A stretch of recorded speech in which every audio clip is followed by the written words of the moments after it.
अनेक वेळी प्रेमविवाहाची लोक त्रस्त राहतात आणि घटस्फोट होतात. असंच काहीसं माझ्या मैत्रिणीसोबतही झालं होतं. त्यांनी लग्नाची 2 वर्ष खूप चांगली घालवली आणि त्या 2 वर्षात त्यांना 2 मुले देखील झाली. त्यानंतर त्यांचे आयुष्य बदलले. कुटुंबात भांडणे होऊ लागली आणि तिला सासरच्या कुटुंबांशी जुळवून घेता आले नाही. तिच्या नवऱ्याची इच्छा होती की तिने माझ्या कुटुंबासोबत जुळवून घ्यावे, पण त्यांच्यासोबत राहणे लांबच होते. ती तर त्यांच्याकडे पाहूही शकत नव्हती. ती त्या लोकांचा तिरस्कार करत होती. त्यामुळे माझ्या मैत्रिणीच्या नवऱ्याने असे काही दिवस काढले. त्यानंतर तडजोड झाली. तू माझ्या कुटुंबासोबत राहशील तरच माझ्यासोबत राहू शकतेस, अन्यथा घटस्फोट घेऊन तुझ्या घरी राहा. तिला त्याच्या कुटुंबासोबत राहायचे नव्हते. तिचा घटस्फोट झाला आणि ती दोन्ही मुलांसह तिच्या आई वडिलांच्या घरी पडली आहे. तिला पाहून मला खूप भीती वाटते आणि मी विचार केला की मी प्रेमविवाह कधीच करणार नाही. काहीही झाले तरी मी माझ्या आई वडिलांच्या आवडीनुसारच लग्न करेन. आणि तसंच एक दिवस माझं लग्न झालं, तेही माझ्या आई वडिलांच्या संमतीने. रात्रीचे 9 वाजले होते, तरीही माझे पती घरी आले नव्हते. म्हणूनच मला त्यांचा राग आला होता, कारण मी रात्रीपासून त्यांची वाट पाहत होते. पण आता सकाळचे 12 वाजले होते.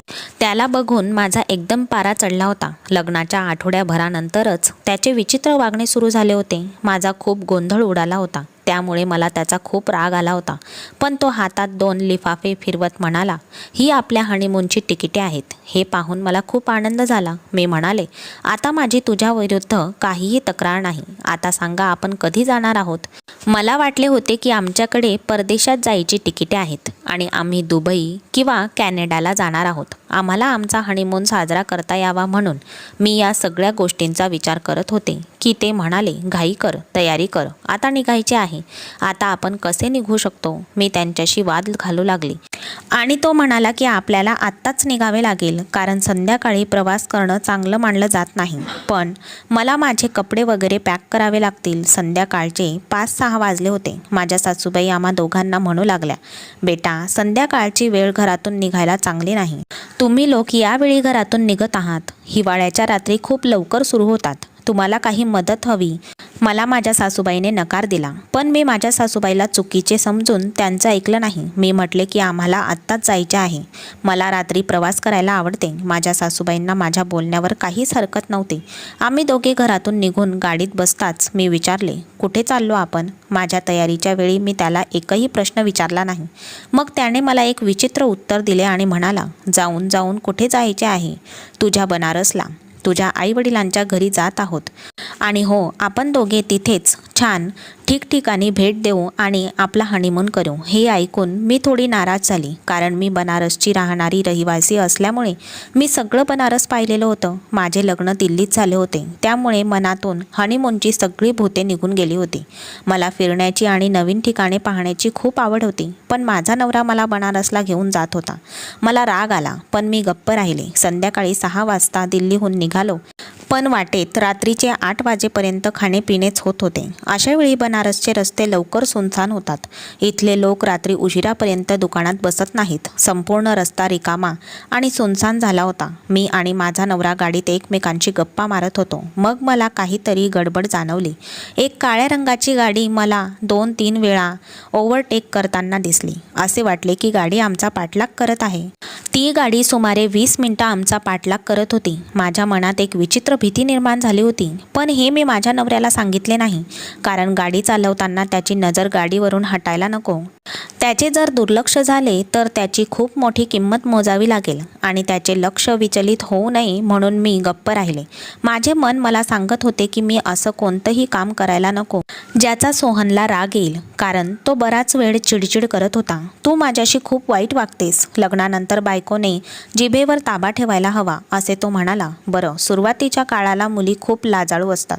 हो, पण तू तर माझ्यावर रोप झाडतेस. मला असं वाटतं की मी माझ्या शिक्षिकेशी लग्न केलं आहे. आम्ही एकमेकांशी बोलत असतानाच आमच्या गाडीचा वेग कमी झाला होता.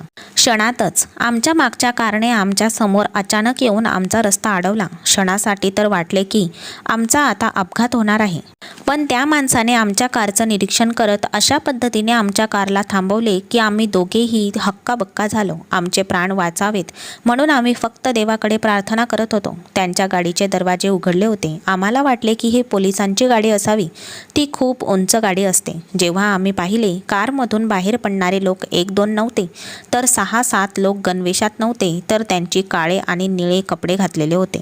मी आणि माझे पती हे पाहून आश्चर्यचकित झालो. ते लोक आमच्या गाडीजवळ येऊन आमच्या गाडीच्या दाराची काचांवर मारहाण करण्यास सुरुवात केली. आम्हाला समजले की हे सामान्य लोक नाहीत, ते खूप खतरनाक लोक आहेत आणि मला ते दरोडेखोर असल्यासारखे वाटले. मला फक्त त्यांचा विचार करूनच भीती वाटत होती. मी मनातल्या मनात देवाची प्रार्थना करू लागले. हे देवा, आम्हाला अशा परीक्षेला सामोरे जाऊ लागू नये. या लोकांपासून आमचा जीव वाचव. आम्हाला त्यांच्यापासून वाचवा. पण त्यांनी माझ्या पतीला बळजबरीने दरवाजा उघडण्यास सांगितले होते. हे लोक खूपच खतरनाक होते आणि आम्ही दरवाजा उघडला नसता तर त्या लोकांनी गाडीचे काच फोडून आम्हाला बाहेर काढले असते. माझ्या पतीने मला सांगितले की तू मागच्या सीटवर जाऊन बस. दार उघडल्याशिवाय गाडीच्या मागच्या सीटवर जाणेही शक्य नव्हते. मी माझ्या पतीजवळ माझ्या हृदयाचे वाढलेले ठोके घेऊन बसलेले होते. त्यांनी आम्हाला बंदुका दाखवून गाडीचा दरवाजा उघडण्यास सांगितले. माझ्या पतीने त्यांना सांगितले की तुम्हाला हवे ते माझ्याकडून घ्या. त्यांनी माझ्या पतीकडून गाडीचे कागदपत्र, पैसे वगैरे घेऊन घेतले. ते म्हणाले, तू गाडीच्या बाहेर निघाला नाहीस तर तुला गोळी झाडू आणि इथेच कुठेतरी फेकून देऊ. मला वाटले की आमचे मोबाईल हिसकावून हे लोक आम्हाला परत जाऊ देतील आणि आमचा जीव वाचेल. पण तसे झाले नाही. त्यांनी मलाही गाडीतून उतरायला सांगितले. ती सगळी माणसं खूप वाईट वाटत होती. त्यांच्या आवाजाचा प्रतिध्वनी होत होता. त्यांचा आवाज ऐकून मी खूप घाबरले होते. मी घाबरून गाडी बाहेर आले होते. मला पाहून ते 6-7 लोक हसायला लागले. बघा, अशा असतात शरीफ आणि निरागस मुली. तुझी बायको खानदानी दिसते भाऊ. हसत हसत त्यांच्यातील एक म्हणाला. माझ्या नवऱ्याने त्यांच्यासमोर हात जोडले. बघा, तुम्ही लोक लुटारू आहात, मला माहीत आहे. माझ्या बायकोला काही बोलू नका आणि तिला काहीही करूही नका. तुम्हाला माझ्याकडून जे पाहिजे ते घ्या. मी तुमच्या काही उपयोगी येऊ शकतो.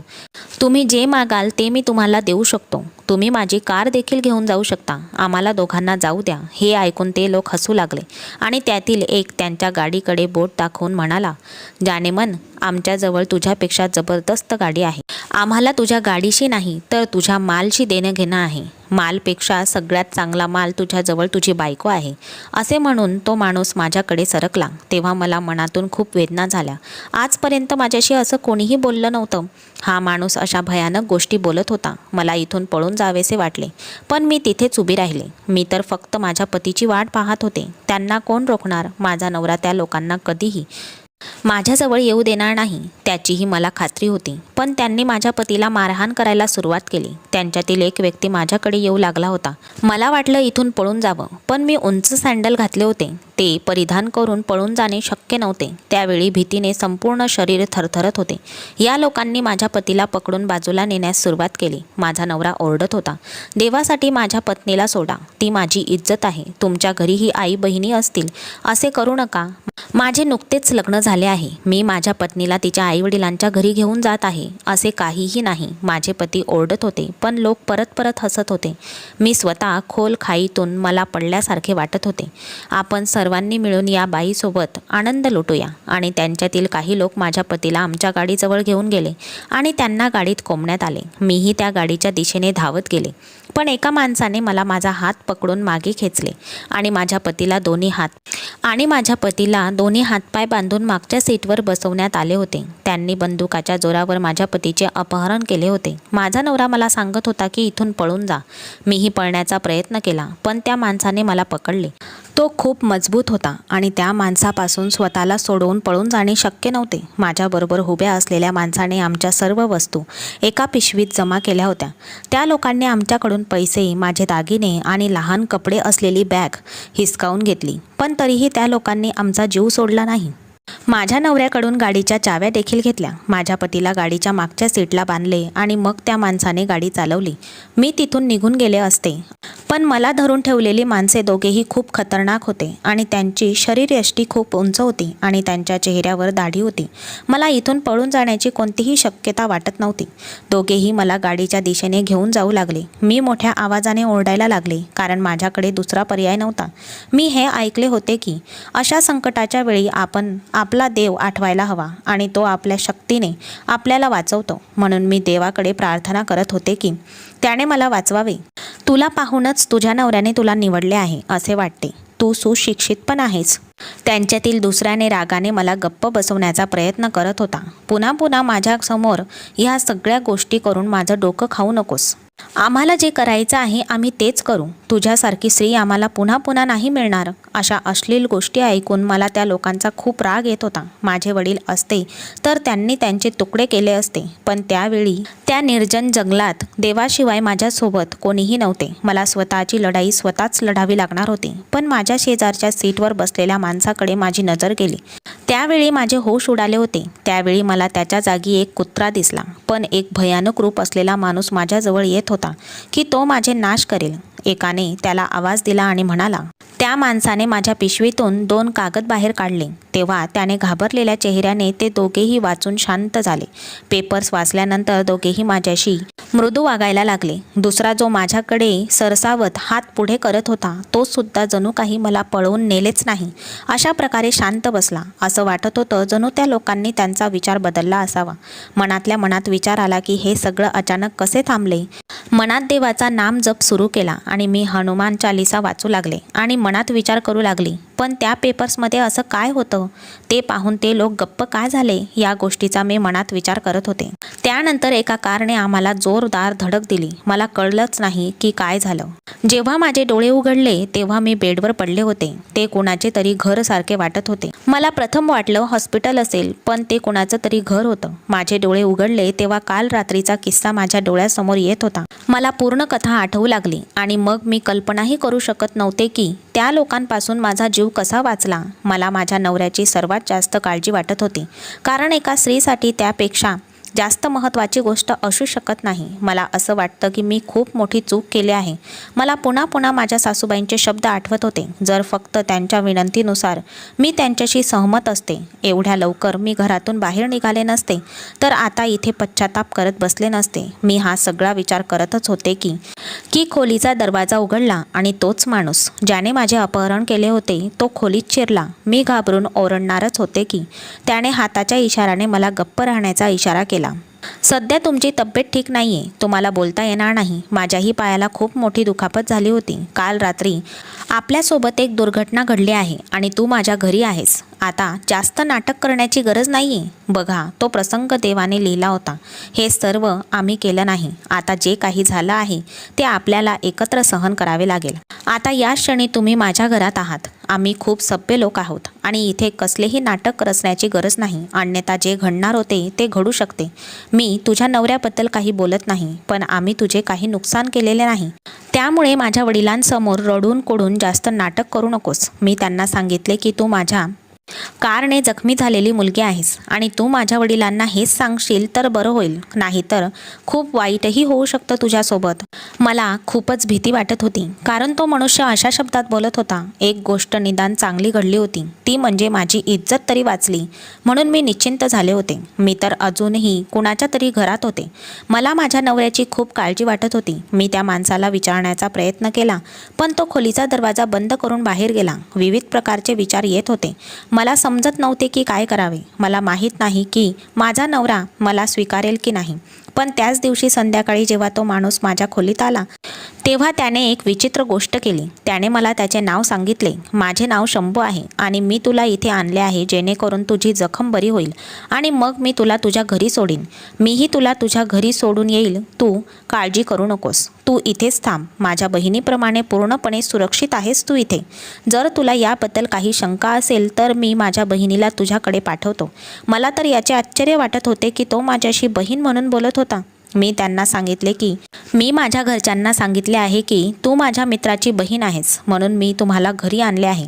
आणि हां, ही तुझी बॅग आहे, हे पण तुझ्याकडे ठेव. संध्याकाळपर्यंत तुझा नवरा तुझ्याकडे आला तर ठीक आहे, नाहीतर मी तुला तुझ्या घरी घेऊन जाईन. तो माणूस गेल्यावर मी मनात विचार करू लागली, जर त्याला मला माझ्या घरी घेऊन जाऊन सोडायचेच होते, मग हे सर्व करण्याचा उद्देश काय होता? हे लोक माझ्या पतीचे शत्रू होते का? पण हे लोक जर शत्रू असते तर त्यांनी संधीचा फायदा घेऊन त्यांचे सामान वगैरे हिसकावून घेतले असते आणि त्याला वेगळ्या ठिकाणी पाठवले असते. तर बाकीचे लोक माझ्यासोबत गेले होते. ते मला दुसऱ्या गाडीत कुठेतरी घेऊन जात होते. पण का वाटेत काय झालं माहीत नाही. अचानक त्यांचा विचार बदलला. मग आता ते मला सांगत आहेत की अपघात देवामुळे झाला आहे, दोष त्यांचा नव्हताच. पण हे लोक कोण होते आणि ते माझं अपहरण का करत होते? या प्रश्नांचे उत्तर मला अजूनही सापडले नाही. तुर्तास मला वाटलं की आता मी त्या माणसाच्या घरच्यांशी बोलणार नाही.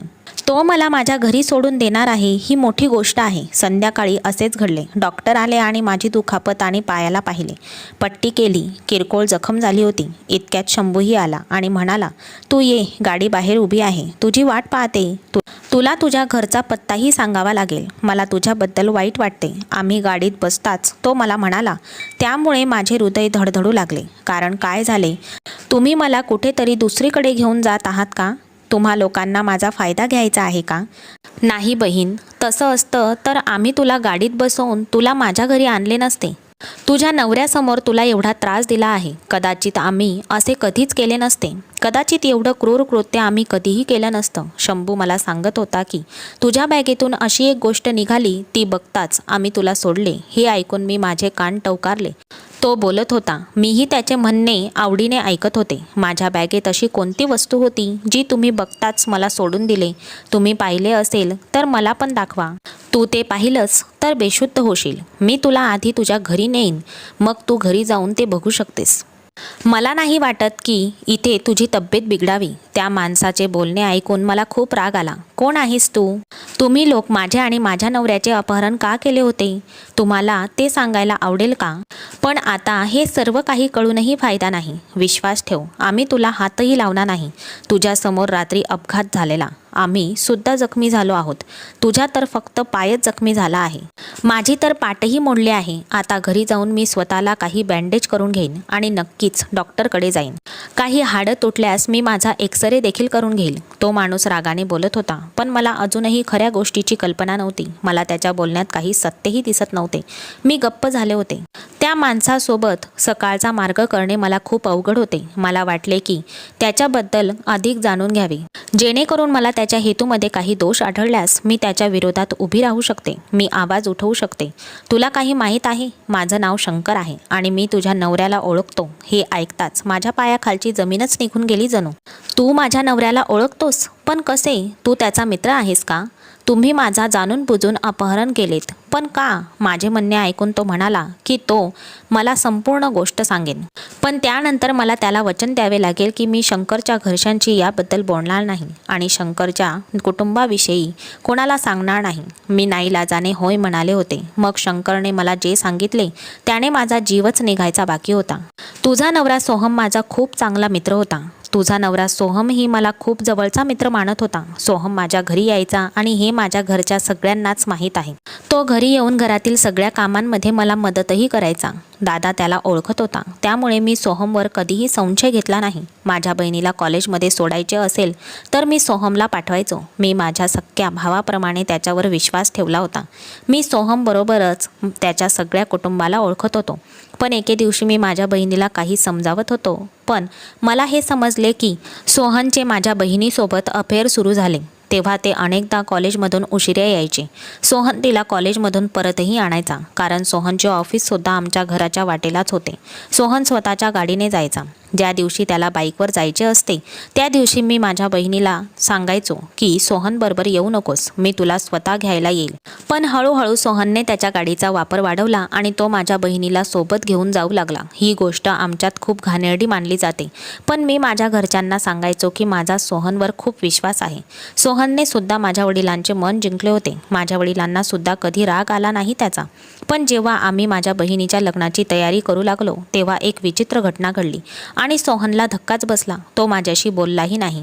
मलाही ते कधी माहीत झालेच नाही की सोहनला माझी बहीण मनापासून आवडते आणि त्याने मलाही कधी सांगितलेही नाही. जर सांगितले असते तर कदाचित हे सगळं घडलंच नसतं. ज्या परिस्थितीपर्यंत सोहनने आम्हाला आणून सोडले होते ती परिस्थिती कधी आलीच नसती. आम्ही लग्नाच्या तयारीत व्यस्त होतो. आमच्या घरी लग्नाची मिरवणूकही आली होती, पण वधू गायब झाली होती. आम्ही काळजीत पडलो की वधू कुठे गेली असेल. माझी बहीण खूपच चांगली होती, तिचे कुणासोबतही अफेअर नव्हते. माझी बहीण बेपत्ता झाल्यावर आम्ही सगळेच तिला शोधू लागलो. झाले असे की लग्नाची मिरवणूक दारातूनच परत गेली होती. त्यांनी त्यांच्या गाडीची इंजिनही बंद केले नव्हते की सगळ्या लोकांमध्ये ही बातमी पसरली की शंकरची बहीण घरातून पळून गेली. मग काय, त्या लोकांनी जेवणसुद्धा केले नाही आणि परत निघून गेले. आणि आता माझी बहीण परत आली असती तर काही उपयोग झाला नसता. मग मला लक्षात आले की सोहन पण लग्नाला आला नव्हता. आम्ही त्याचा शोध घेऊ लागलो. सगळ्यांनाच सोहनवरच संशय होता, कारण सोहन माझ्या बहिणीला कधीही कॉलेजला सोडायला जायचा तर कधी कधी तो तिला कॉलेजमधून घेऊन यायचा, इकडे तिकडे घेऊन जायचा आणि त्याची बहीणही सोबत असायची. सोहनमुळे आम्हीही गप्प बसायचो. पण आज तो आमच्या इज्जतीशी खेळत होता. आता हे सगळं सहन करण्याच्या पलीकडे होतं. सोहन रात्री माझ्या बहिणीला घेऊन पळून गेला होता. याचा विचारही करता येत नव्हता की तो माझा असा विश्वासघात करेल. पण दुसऱ्या दिवशी जे झाले ते पाहून आम्ही रागाने वेडे झालो होतो. माझी बहीण सकाळी 4 वाजता आमच्या घरच्या दारावर रडतच उभी होती. तिने मला सांगितले की सोहन तिला लग्नाच्या बहाण्याने घरातून पळून घेऊन गेला होता, पण कदाचित त्याला फक्त माझा वापर करायचा होता, म्हणून तो मला रस्त्याच्या मधोमध सोडून निघून गेला. हे ऐकून मी थक्क झालो. हे सगळं ऐकून आम्हाला आमच्या बहिणीला जिवंत गाडावेसे वाटत होते, पण या सगळ्याची वेळ कधी आली नाही. त्या सगळ्या विचारानेच तिने मृत्यूला कवटाळले. इतका विचार कधीही आम्ही केला नव्हता की आमची इज्जत राख राख होईल. एवढं मोठं काम तो करेल याची मी कधी स्वप्नातही कल्पना केली नव्हती. सोहनची माझं नातं कायमचं तुटलं. बदनामी होईल या भीतीने आई बाबा गप्प बसले आणि त्यांना हे कधीच हवे नव्हते की समाजात त्यांची बदनामी व्हावी, कारण गावात ही बातमी पसरली तर आम्हा लोकांना तोंड दाखवायला जागा उरणार नाही. पण माझ्या आत सुडाची आग धगधगत होती. मला वाटले होते की मी सोहनसोबत असेच करेन. माझी कल्पना होती की मी लग्नाच्या रात्री तुला किडनॅप करेन आणि त्यानंतर मी तुला सोहनचा चेहरा देखील पाहू देणार नाही. पण मी हे करू शकलो नाही. आणि आता तुम्ही लोक हनीमूनला जात असल्याचे मला कळले. मी विचार केला की मी माझ्या मित्रासोबत एक योजना बनवेन. मी सोहनला असा धडा शिकवेन की तो आयुष्यभर लक्षात ठेवेल. मला त्याला मारायचे होते, पण माझ्या मित्रांनी त्याची हाडकं मोडून दुसऱ्या भागाला त्याला फेकून आले. मी तुझ्याकडून माझ्या बहिणीचा बदला घेण्याचा विचार केला होता. सोहनकडून जी आम्ही बॅग हिसकवली होती त्या बॅगेतून कागद बाहेर येताच पाहून मला तुझे वाईट वाटू लागले, कारण त्या कागदावर तुझे आणि सोहनचे नाते संपुष्टात येण्याची खूण होती. सोहनने त्याचं कारण सांगितलं नाही, पण एवढी घरं उद्ध्वस्त करणारा माणूस सुखी कसा राहू शकतो. शंकरचे बोलणे ऐकून माझ्या डोळ्यात पाणी आले. मला कळत नाही का मला खूप रडावंसं वाटत होतं. माझा नवरा मला का सोडेल ही गोष्ट फार विचित्र होती. मला आश्चर्य वाटले की तो हे कसे करू शकतो, पण जे घडले त्यावर अश्रू ढाळून उपयोग नव्हता. मी जड अंतकरणाने माझ्या पालकांच्या घरी पोहोचले. मी त्यांना या अपघाताबद्दल काहीच सांगितले नाही. मी त्यांना फक्त ते पेपर दाखवले, कारण माझ्या आणि सोहनचे नाते आता पूर्णपणे संपले होते. एखाद्या कुटुंबात कोणाकडे किती जमीन आणि किती माल आहे याच्या आधारे लग्न होतात. अशाच घटना घडतात. जर सोहनच्या आईवडिलांनी सोहन आणि शंकरच्या बहिणीच्या लग्नाच्या रात्रीच शंकरच्या बहिणीला सोन म्हणून स्वीकारली असती तर आज त्यांचा मुलगा अशा पद्धतीने वागला नसता, त्यांची बदनामी करत राहिला नसता. सोहनने आपल्या प्रेयसीच्या वियोगाचा बदला आपल्याच आईवडिलांकडून घेतला होता, कारण नंतर समजले की सोहनने त्याच्या आईवडिलांनी शंकरच्या बहिणीला स्वीकारले नाही म्हणून तिला सोडले होते. शंकरनेही त्याच्या बहिणीचा बदला सोहनकडून घेतला होता. पण मला कळत नाही की या लोकांनी मला का रुसवा केले, माझे घर का उद्ध्वस्त केले. लोक म्हणतात की ही दुनियाची रीत आहे, तर मग मला हे सांगा की माझी या सगळ्यात काय चूक होती, कारण मी तर आजपर्यंत कुणासोबतही काहीही चुकीचे केलेले नाही. मग माझ्यासोबतच असे का घडले आणि या सगळ्यात माझी काय चूक होती. प्रत्येकाला आपल्या भावनांची काळजी असते. जर प्रत्येकजण एकमेकांच्या भावना समजून घेऊ लागला तर हे जग स्वर्ग होईल. मित्रांनो, आजची कथा तुम्हाला कशी वाटली हे कमेंट्समध्ये नक्की कळवा. तुम्हाला ही कथा आवडली असेल तर व्हिडिओला लाईक करा आणि अशा छान छान कथा ऐकण्यासाठी चॅनलला सबस्क्राईब करून बेल आयकॉन प्रेस करा व ऑलवर सेट करा, म्हणजे पुढचा व्हिडिओ तुम्हाला लगेच मिळेल. धन्यवाद.